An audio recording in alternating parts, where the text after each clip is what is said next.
In this video, I will give you my 5-part system that I use to manage 2,700 paying members in my online community alone. Hi there, my name is Evelyn Weiss, and since 2020, I did 6.4 million in low-ticket online and community sales. I acquired over 32,600 paying new subscribers in that time, and I have 6 online communities that currently run at $215,000 monthly recurring revenue. In this video, I will first share with you the multiple 6-figure community management mistake that I made. Then I will share with you how you're going from just starting out, building that community momentum that even require a more sophisticated approach to management. And then I will give you the 5 exact tools that I use to manage. Currently, we're talking about my school community growth, Evelyn, to manage it completely alone, which, how you'll see in a second, has huge implications on the profitability, but also joy of my business. The multiple 6-figure community management mistake that I made was the following. When I started out managing my community, how I'm currently managing my mastermind. I was basically doing all of the work in the community myself. I would jump in every day, I would answer all questions and all posts and engage with the members, right? And as I was starting to grow beyond a few hundred members, I realized that I need to bring on help if I want to ensure consistent quality. So I started to hire from within the community and started to train people on my materials so that they could help me with the community support. Now, I tried to make this really sophisticated because my memberships grew fast to multiple thousand members. At one point, over 11,000 paying. I had over 11,000 paying members. I wanted to make it the support really well, so I started to introduce operational management and processes and systems. And what really happened was that I got very far away from my members and I started to really blow up my cost. So at one point, I was spending over $300,000 a year just to deliver on the promises that I made in my communities while not improving the communities. So I would have not had any issue spending this. I was willingly, happily spending this because my vision was to deliver outstanding support, right? Create the best community in the world. But it didn't lead to that, right? So eventually, when school came around, it was around for a little bit longer, but it wasn't on my radar until I saw Alex Hormozi wearing a weird hat, and then I learned about the school games. I decided to participate. We actually played in the first ever school games, my business partner Jessa Bellman and I, and came second with 81,000 in new monthly recurring revenue on the platform. And I really didn't want to like school at first, but I fell in love with their system. And that was the opportunity when I decided, let me scale things back. Let me go back into the weeds of my business and see if I can reclaim community management and if I cannot make this better again for my members, but also for myself, because I felt really disconnected from what was happening. And it felt like, although I've built these beautiful homes, I'm not living in them anymore. So I did exactly that. And I set out to change things again. And the first thing I stripped back, and this is where I really think I went so wrong, was that in my previous communities that lived back then on Facebook, and they're still living on Facebook, I offered community support. And so basically what this means is, in the beginning, I would personally answer all questions that were posted in the community, typically within 24 hours on a workday, and later on my coaches would do that. And of course, this is leading to a majority of the expenses, but I thought it was necessary to ensure the quality of the community and of the membership and of the experience. Well, now on school, I was entering with, let me experiment. Let me try what it looks like to not have this promise. First off, will it affect the conversion rate even, right? So will fewer people sign up because I'm not promising that? And then also, will it affect the retention? And now here's where things really get interesting.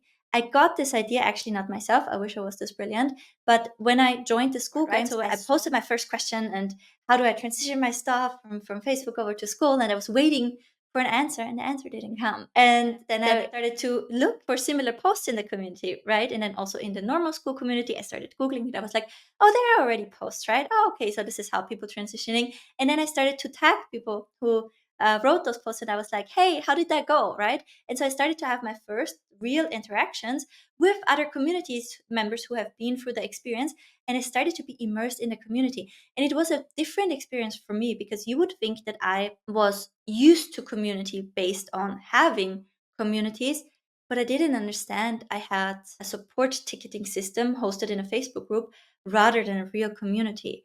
because the real community is not based on people interacting with you. They're actually having relationships, building relationships, and helping each other out, right? And that's when it clicked for me as well. And I was like, I really want to try this in my community.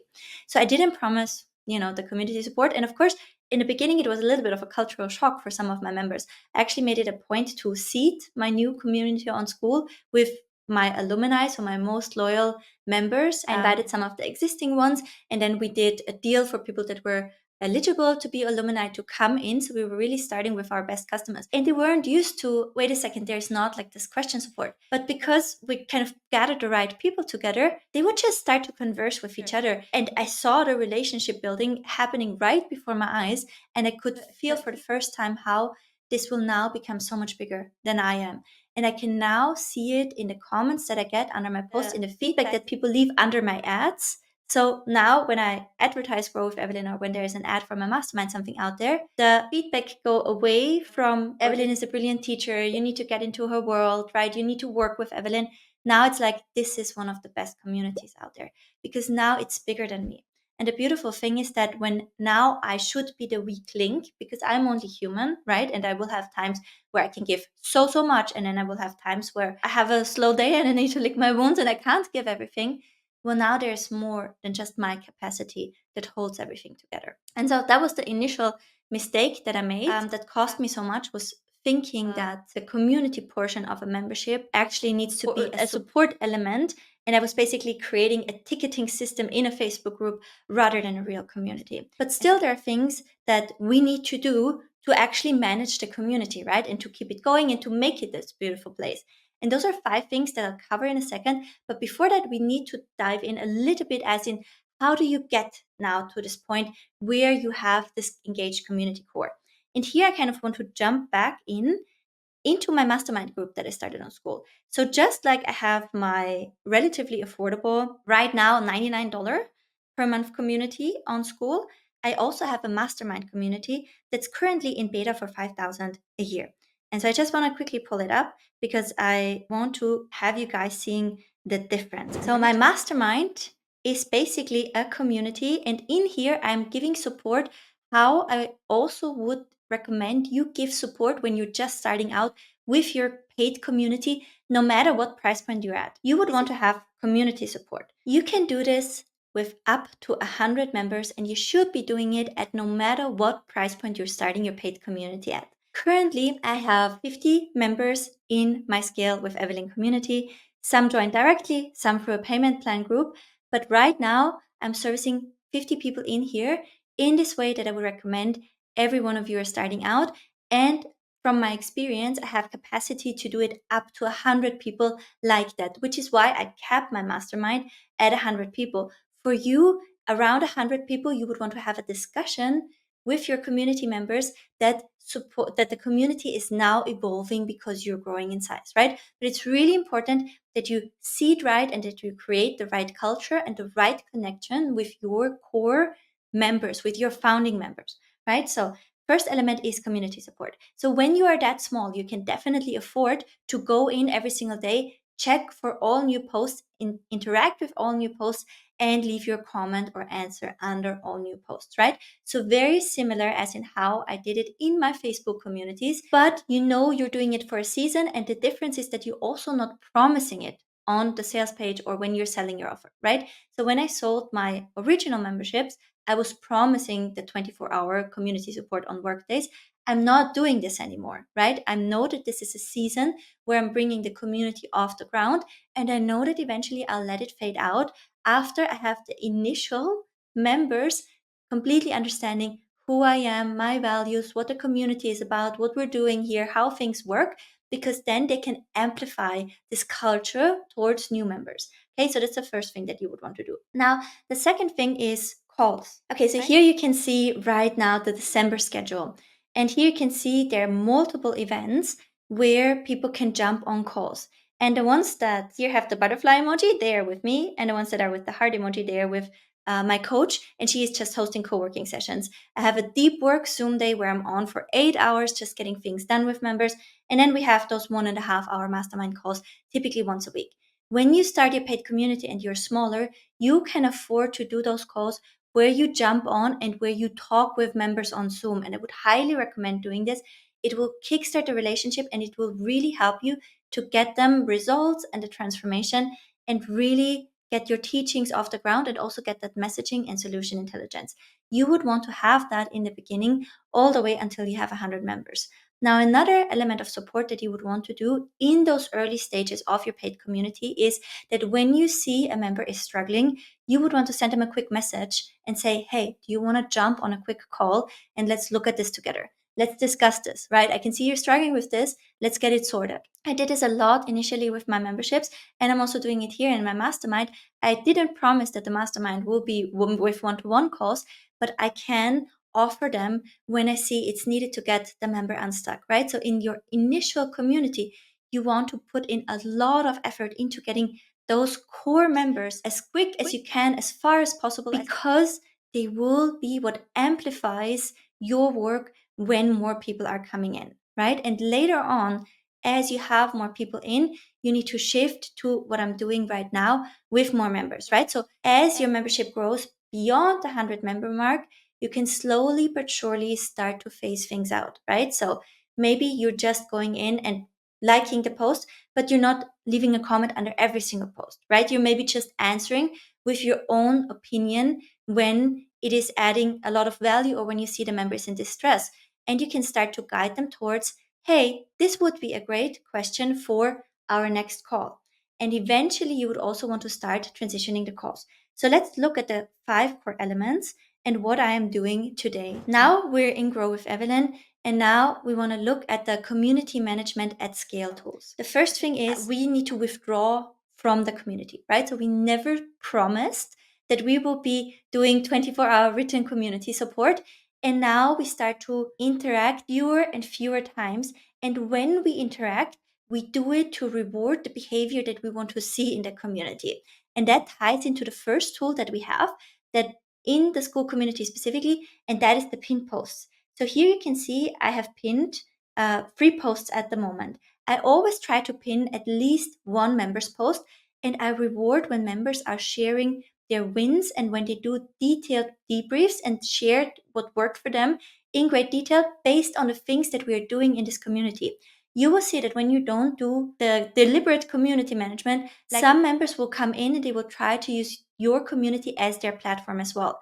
I actually don't mind that because this adds to the community being really vivid. What I don't do is when somebody is going in and they're sharing a strategy that is not aligned with my teachings, I don't reward it with attention, right? So my members and your members too, humans in general, get a really good intuition for where the leader is present.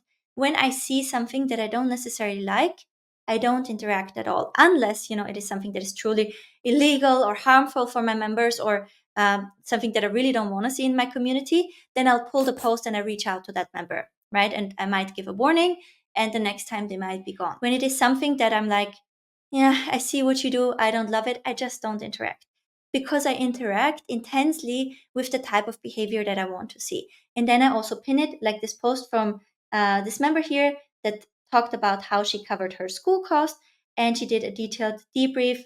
I will reward this not only with commenting and liking all the engagements of other members, but I will also reward it with pinning it to the group.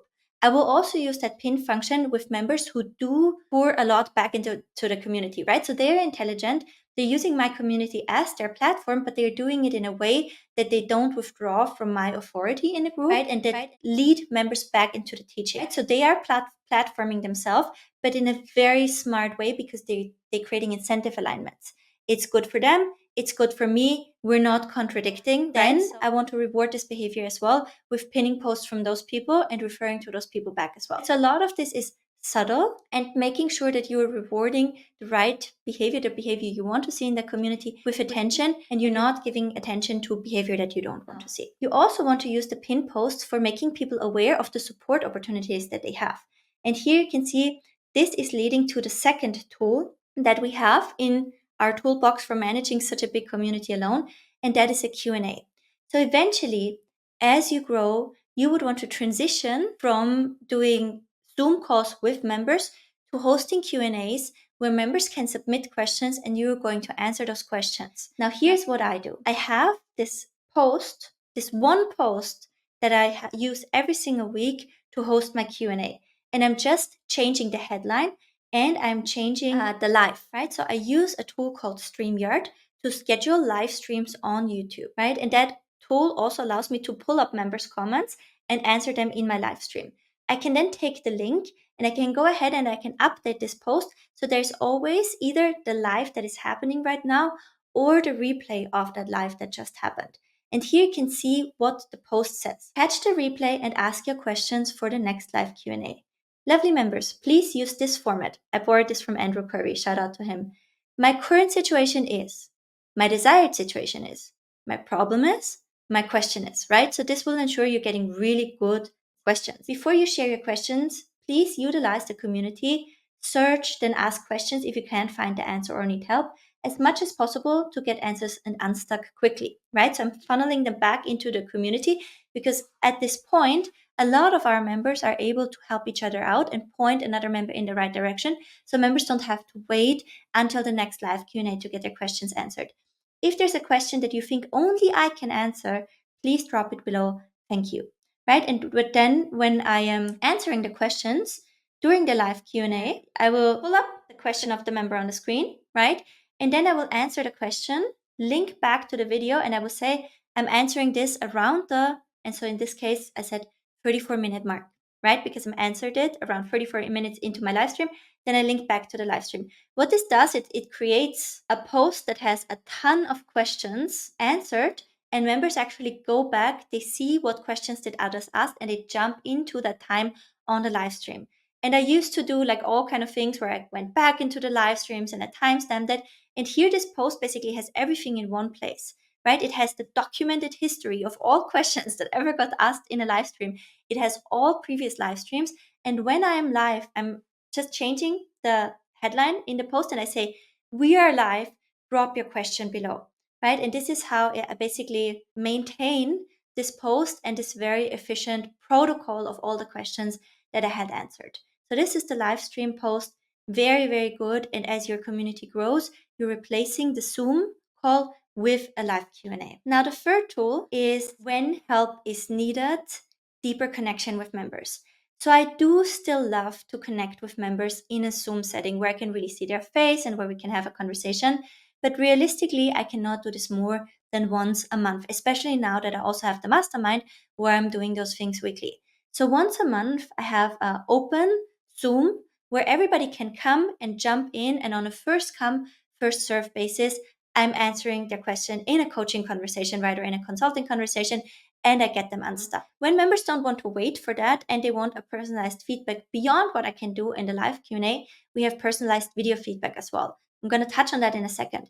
But I want to say about the additional Zoom sessions. So I'm doing one still once a month, and I will add ad hoc Zoom co-working sessions as we need it that are themed.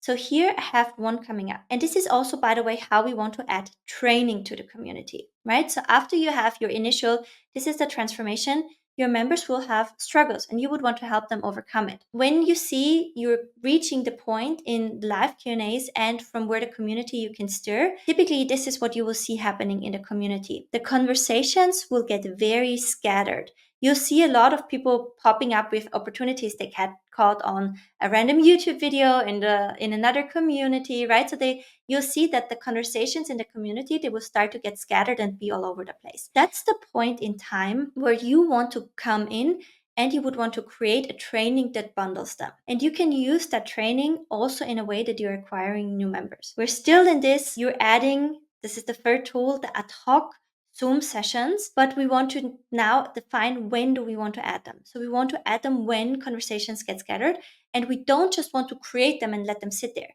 We want to use them as a promotion opportunity. So this is what I did. I announced that we will have a project video sales letter happening in our community, and that it will be, I opened up the community and I said, everybody who joins before, they can participate live in this co-working project, right? So I used this as an enrollment mechanism in the community. And then what I did was, and this is something that I highly recommend, this is how you can build out a really effective course as well. I did a kickoff session where I gave them the strategy and the tools to execute, right? So this was a live workshop where I basically walked them through the core concepts, everything that they needed to know. I gave them the tool to execute. And this was basically the session where I dropped the knowledge and had a quick Q&A at the end. And I gave them all of the tools and examples that they need. A day later, I met with them for a co-working session on Zoom. And here you can see this is again just the embedded live stream.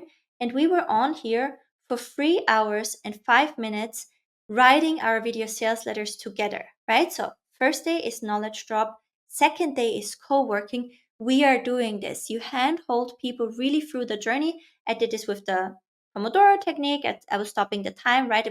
I would say, now we're doing this. Okay, so this is how we want to go about it. Let's jump in. If questions come up, we handle them. So then we had members really walking away with having a first version of the video sales letter. Some of them needed to catch the replay and work after. So now I said, okay, now you have the opportunity to get your work reviewed. So I scheduled another session where I was going through what they actually did and I gave feedback, right? So we would enhance the work. So we'd have another round of feedback. So you get the training, this is how you need to do it. You get the hand holding, we're doing it together. Now you're getting a feedback round. So we're having the nuance of this is what it means when it looks good, right? So this is the final version. And then we did a session to go in and analyze and optimize. So now when you put the thing that we created into practice, how can you improve it from there? So that basically is another knowledge session, and members know that if it doesn't work, they can come back utilizing the Q&A or the video feedback, which we're going to cover in a second, to refine and optimize from there. So they're now set to implement it in the real world. But if it doesn't work, they know how to troubleshoot and how to get back to me, right? So this is how you create a really efficient in real life work for them. Another time when I just did this was with the ads. So I saw my members are getting confused about ads, and in all transparency, I need to still work a lot on the ads course for it to be really, really sophisticated. So I saw that they're most struggling with the creatives. So I decided to do a creative workshop, right? So you can see also again on my screen, that was 2 hours, 47 minutes, a detailed workshop about creatives. So again, I wanted to be smart about it and say, I don't only want to do it for the members, I also want to use it as an opportunity to get members enrolled. So I ran ads to it. I'm actually still running ads to the replay, and I'm going to switch between replay and doing it live because I didn't tie the ads to a specific date, so they're running evergreen. But basically now I have building my list and filling my community, because how I rolled it out was, hey, get into the free workshop. Great, now you can catch the replay and download the resources for 24 hours. Oh, you ran out of time? You have more time when you join the membership using the 7-day free trial. Gives you 7 days more to catch the replay. Plus, you also have all the implementation steps from the workshop in the community, right? And then after the 7 days of the workshop, now I'm actually scheduling another themed Zoom session, because I noticed a lot of them are struggling with setting up their ad account and their business manager and navigating in there, right? So I did value bomb overload on the workshop where I really saw, okay, where are people with their knowledge? And now I was like, okay, this is where most have the gap. Let me do a Zoom session where I just, again, very similar to after how I did it after the VSL, video sales letter workshop. Okay, now they had the knowledge dump, they struggle with the execution. Let me go take their hand again and let's do it together. Let me walk them through again. And so I scheduled the Zoom session wisely after the free trials end, because I only want to do this work with members that are committed to the community. So it also works as a way to enhance my trial conversion rate. Okay, so that's the third tool. It's the strategic sessions where they have high access to you, that you know you need to pull when the community gets scattered. You will notice that based on the conversations that they have. You'll see now in the community, there's a lot of ads conversation. And even more will be after we did the session where I onboarded everyone. And now the majority of them is actually able to bring back their results from the ads because they have it set up, because we did it click by click together. On to the fourth tool that I use to manage my community, and that is video feedback. 3 days after I had the live Q&A, I unpin the replay and I pin the video feedback. So here you can see I have a video feedback per month post where members can find their replies to the video feedback that they submitted for me. And I will usually keep it just with the video unless it is something where the whole community can benefit. I know that members are checking the feedback of other members as well. And when I see a question where I'm like, oh, I think that based on the conversations that are happening in the community. A lot of members are struggling with that. Then I will pull the transcript of what I just said, and I will go to Perplexity. Perplexity is really the best AI tool for that. And I will prompt it to say, hey, I just recorded a video feedback for one of my members who had the following question.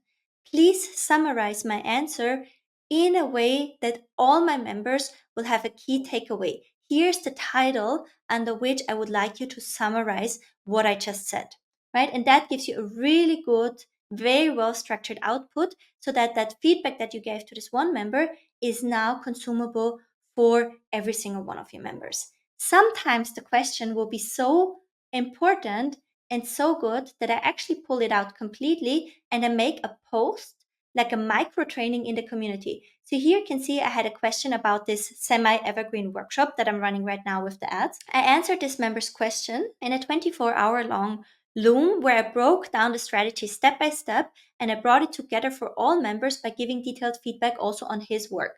And of course, I did a summary of all of the steps. And then you can see this post got 33 likes and 17 comments. So you can see also my other members are consuming that content. But to have everything consolidated in that place, I also link it in the November feedback post. Okay, so this is how you can go about and give the members feedback like that. Now, what does the submission form look like? Let's quickly take a look at this because I went back and forth on this many times and I had actually different submission forms. And now I consolidated everything in one submission form and I want to completely break it down for you because now is the first time that this really feels very sustainable for me. Okay, so this is step 4 in my onboarding actually, that they can request personalized video feedback. I don't want to lead with that because it is the least scalable tool that I have. I still love it because a lot of my methodology and a lot of the trainings that I eventually record and a lot of the resources I create for my members are ultimately born from the personalized video feedback. So I really love it. At the same time, I need to manage my capacity wisely. And this setup allowed me to do this for the very first time, so it feels very sustainable. And I also will talk about how I am recording this in a second. It's a Google form. Google Forms are free. They create a reply sheet. You can create a reply sheet for you, and there I can toggle off what I need to answer. I'm going to show you that in a second as well. But let's dissect the form first. Hi there, amazing member. You're awesome for putting in the work and using the form to receive personalized video feedback from Evelyn. While waiting for your feedback, please search the group and create a post. Your peers can help you by sharing their experiences. For each submission, please provide the following video. A short video up to 5 minutes that clearly summarizes your situation and questions. Use this format to guide your summary. My current situation is, my desired situation is, my problem is. Documents. Attach all relevant, accessible, and editable documents to ensure a smooth review. Focus. Let's keep each submission focused on one main topic. This helps us to address specific obstacles rather than exploring hypotheticals. I can't tell you the amount of questions I get where people just want to talk about I could do this and I could do that, and they just want to tell me about like all the hypotheticals in their business. And there are certain members that are so prone to that that they started to submit multiple videos a week where they would just basically brain dump all their ideas on me. Then I provided detailed feedback with the next steps, and it never translated into any tangible action.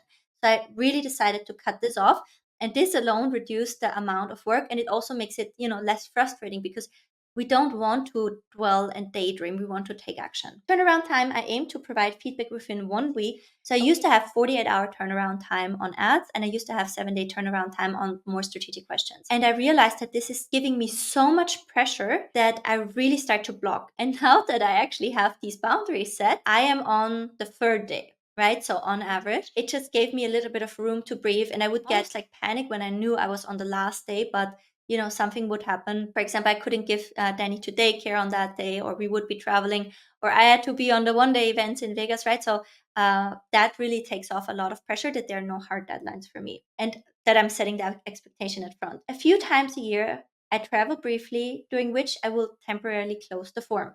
So also, I did this during travel. I was sitting at the airport on the ground. A mouse was running by me, and I was like, okay, shit, this is just not working. So I just need to be able to communicate. Look, guys, there I'm traveling. Form is closed, right? For emergencies, you have the peers. When building a business, I know that everything feels urgent, but there's very seldom there's no life or death emergencies. And also kind of communicating that to the members as well helps them to relax a little bit, right? I also take off 1 week each quarter and Christmas. I didn't do that before, can you imagine? You'll receive advance notice of any closures so you can plan your submissions accordingly. If you have a launch or time-sensitive event coming up and need my feedback, please plan with little extra buffer time.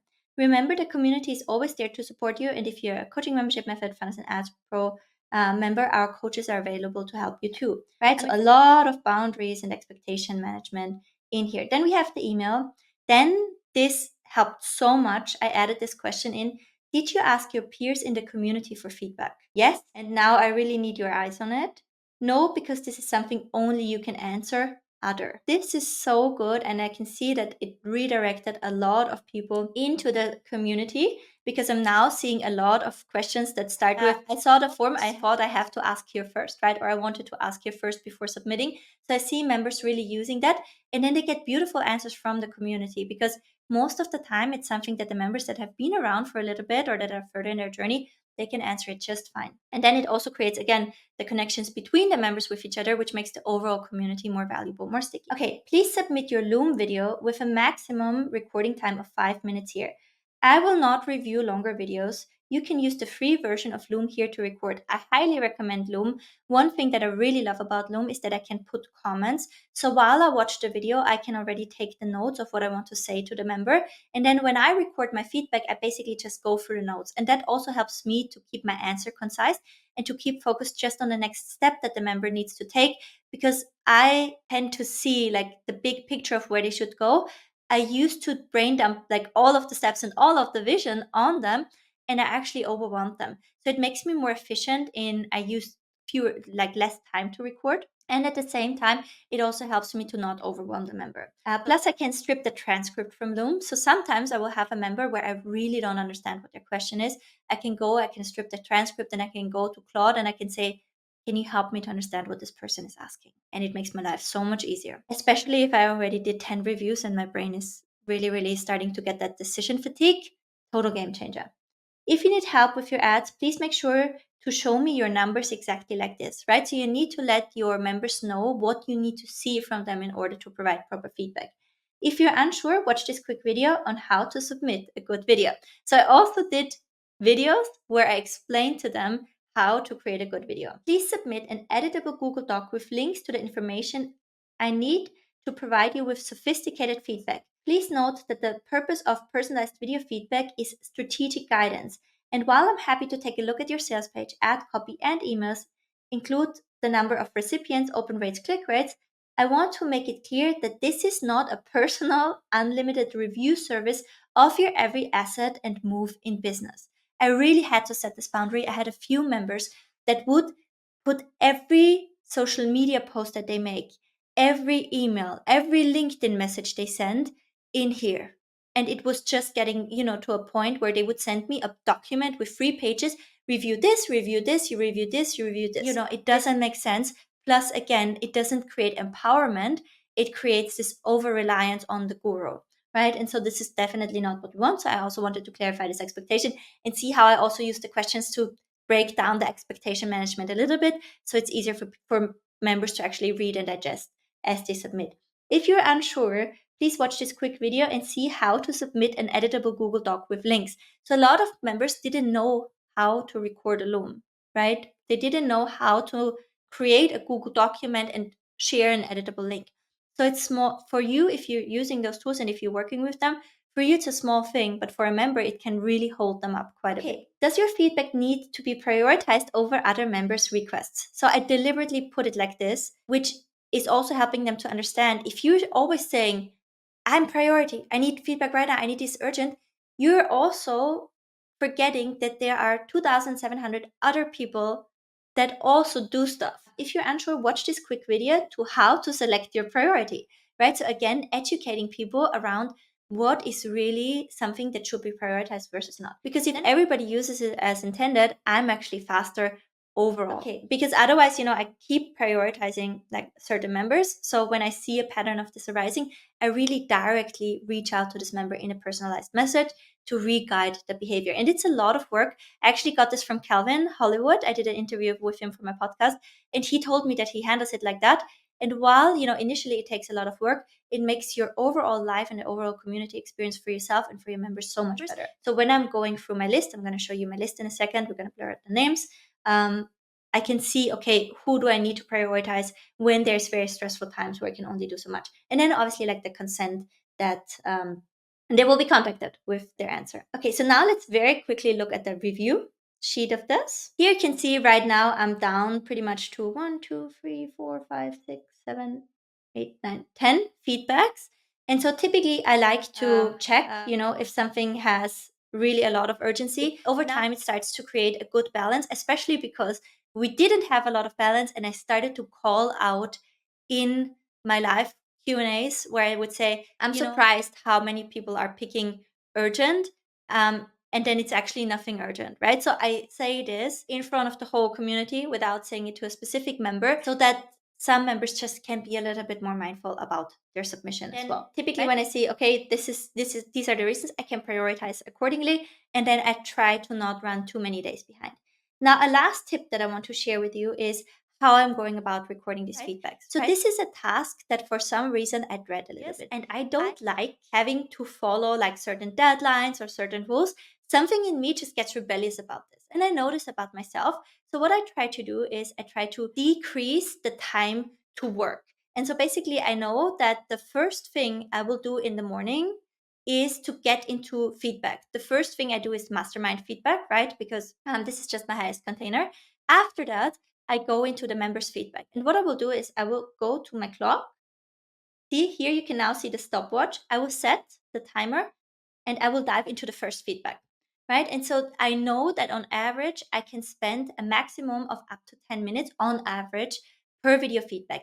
That includes the video feedbacks that go above and beyond and actually become a training that I sometimes also then share in the School Game community with the permission of the member, right? So I repurpose that in multiple places. But I know on average, I cannot take longer than 10 minutes. So for me, it's really important to start tracking the time and how long I take.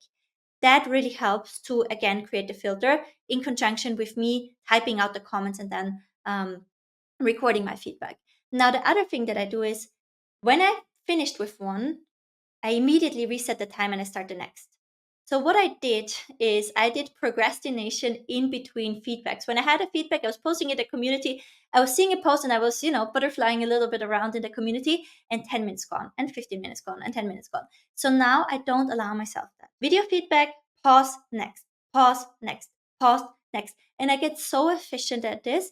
And I don't always have this emotional strain from, I should get back to the next one. I should get back to the next one, right? So I really discipline myself there. Okay, so these are the video feedbacks. It's really good. It's where I'm finding a lot of the body of knowledge that I produce, where I'm creating a lot of the tools that I do, where I find a lot of the insight for the value post and the emails that I ultimately share. Last but not least, here is a tool that I really love to keep the community going and to also onboard people properly. And this is my weekly accountability giveaway. This post, again, you can almost use that as a template for yours.